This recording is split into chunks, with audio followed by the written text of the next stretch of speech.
have met a terrible, terrible demise. But, I don't feel too bad about it. After all, if it weren't from me, it would have just been from someone else, you know? I guess what I'm trying to say is life goes on. Well, for everyone else, life goes on, not for you. You're dead. But that's neither here nor there.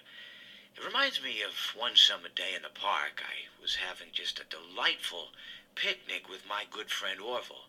And I said to him, Orville, I have a story. And he said to me, what's the significance of the story? And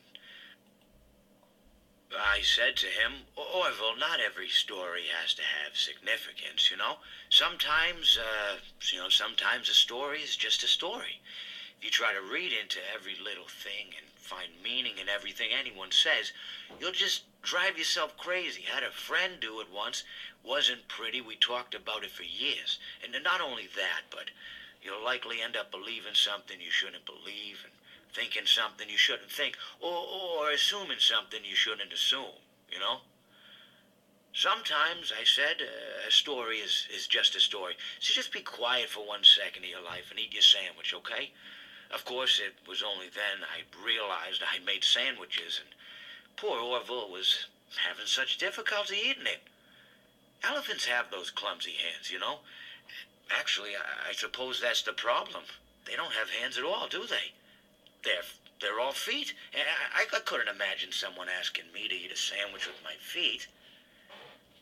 Now, if I recall correctly, there was a bakery nearby. I said to him, Orville, let me go get you some rye bread. Now, I'm unsure if elephants enjoy rye bread, but I assure you that Orville does. Now, this was on a Tuesday, which was good because rye bread was always fresh on Tuesday. They made sourdough bread on Monday and threw it out Wednesday, or rather, they sold it at a discount for people wanting to feed the ducks, and then probably at the end of the day, finally, they threw it all out. I don't recall. I do remember a man who would bring his son to the bakery every Wednesday and then go feed the ducks. He would buy all of the sourdough bread. Of course, you're not supposed to feed the ducks sourdough bread at all. It swells up in their stomach and then they all die. At least that's what I've heard. I never saw any ducks die myself, but I did notice a substantial decrease in the duck population over the course of a few years. I just never thought to stop the man and tell him that he was killing the ducks by feeding them sourdough bread. And if you want my opinion on the matter, and I told Orville this as well, if you want to feed ducks, or birds, or any kind for that matter, it's best to buy seed. I mean, when you think about it, breads of any sort don't occur in nature. They don't grow on trees or spring up from the bushes. I don't think birds know what to do with bread. What was I saying? Oh, yes. So I bought Orville some rye bread. What a fine day it was.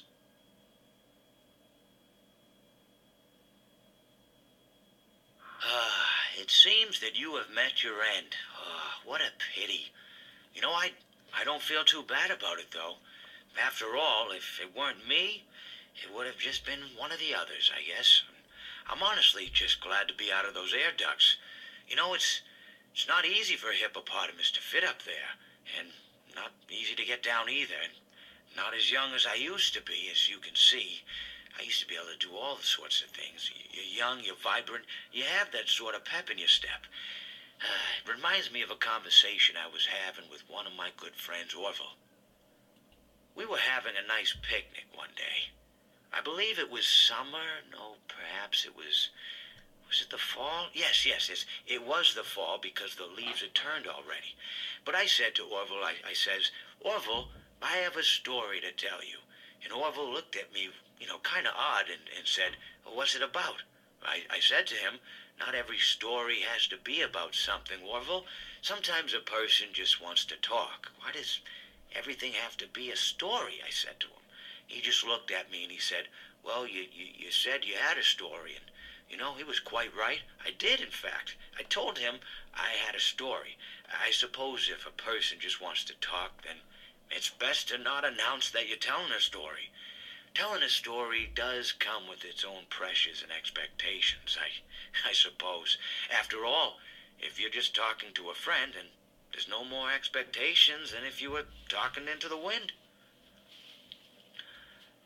Words by themselves aren't expected to carry, aren't expected to stick. But if you announce you're telling a story, well then, there'd better be a point to it all, you know?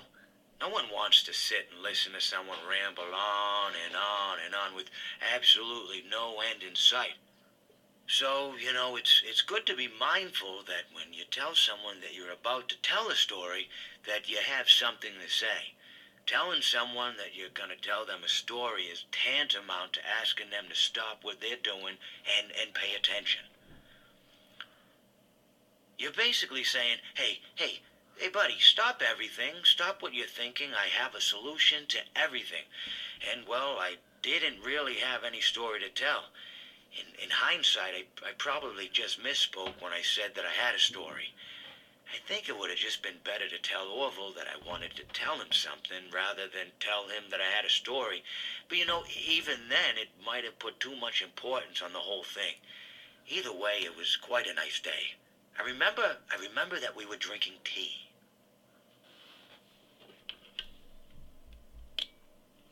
Well, it seems that your journey has ended. Very sorry about that. It was always going to end this way, of course. If it weren't by me, it would have just been by some other, terrible thing. Just, you could not imagine how terrible it would be. Just, I get scared thinking about it. I'm glad it's not me. It reminds me of a time I was speaking to my good friend Orville. We were sitting on a park bench watching the pigeons. I was on the left, he was on the... Oh, wait, was I on the right or left? Anyways, it doesn't matter. We were sitting on there watching the pigeons. And I said to Orville, "Friend, those birds are frozen." And he kind of looked at me like I'd lost my mind. But I reminded him that it was winter, and often birds will sit in a tree until they freeze. And then they sort of fall to the ground until the sun warms up and they can, move around again. So I said to Orville, "You might as well save those breadcrumbs until the birds thaw, because they can't very well enjoy them in the condition they're in." To which he asked what I meant, and asking what condition the crumbs should be in before he threw them to the birds, assuming that I meant the birds couldn't enjoy the breadcrumbs in the condition that the crumbs were in, when in fact I had meant the birds could not enjoy them in the condition that the birds were in, considering that the birds were frozen. So he took a moment and then threw his last handful onto the ground. I said to him, "Orville, why did you throw the breadcrumbs to the birds when I just told you they're frozen?" To which he responded, "The breadcrumbs are not frozen." Again, misunderstanding my words. I didn't mean to say that the breadcrumbs were frozen when I said I told you they're frozen. I'd been referring to the birds. In hindsight, what I should have said was, and this would make perfect sense, "Why did you throw the breadcrumbs to the birds when the birds are frozen?" He misunderstood upon my correction, stating that he didn't know what else to do with the breadcrumbs, and that perhaps, when the birds thawed, they'd still be able to eat the crumbs. So I said to Orville, and this is what I said to him, I said, "Orville, the birds may be dead." It seems that you have met a horrible demise, my friend, but, these things happen in life. Life goes on. Not for you, obviously. You're dead. But it reminds me of a time I was having a conversation with my friend Orville. We were, where were we? I think we were by the river. We were sitting by the river and watching the fish leap over the falls. And I said to Orville, sometimes like a fish leaping over and over again, always trying to get something. Though I don't know where, only to find myself in the jaws of a beast. He made me surprised, "Have you been in the jaws of a beast, friend?" To which I said, "No, of course not, Orville." I said, No. I simply, life can seem like a relentless endeavor to overcome meaningless obstacles, only to meet an equally meaningless fate, regardless of your efforts, regardless of the obstacles you've passed. And Orville, he stood and proceeded to drape me with a picnic cloth, to which I asked him, I said, "Friend, what are you doing?" He looked at me very concerned, really. "I feel like you've gotten too much sun." Indeed, indeed I had. He proceeded to pour me a glass of just ice-cold lemonade. Ooh, you ever mix it with iced tea? You do like a little half lemonade, half... Ooh, it's so... You should try it some... Well, you can't because you're dead. But anyways, so you may be asking yourself, how did I go from sitting by the falls and drinking lemonade to being wedged in the air duct? Not only with Orville, but with an entire assortment of fruity-colored friends. Well, there's really no good answer to that, but perhaps I met a demise of my own at some point, and this is my afterlife or my dream, whatever it might mean. I honestly don't know. Or maybe it doesn't mean anything at all. Maybe it doesn't mean anything at all.